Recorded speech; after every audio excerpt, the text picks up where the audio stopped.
টাকা ছাড়া কেউ আপন হয় না, ঠিক আছে? টাকা ছাড়া কেউ আপন হয় না, আত্মীয় স্বজন, মা বাবা, টাকা ছাড়া কেউ একটা প্রবাসীর কিচ্ছু বোঝে না, ঠিক আছে?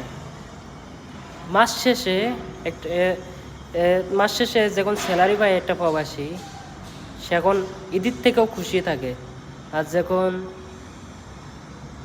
একটু 1 ঘন্টার জন্য খুশি থাকে, আর যখন বাংলাদেশে যখন টাকা পাঠা দেয়, যে আমরা আমরা সত্যি প্রবাসী, আমরা প্রবাসী, সব প্রবাসী খালি পকেটে তামান মাস পরে বেতন পাইয়ে খালি পকেটেই ঘুরে বেড়ায়, ঠিক আছে? ফ্যামিলির বাঁচানোর জন্য।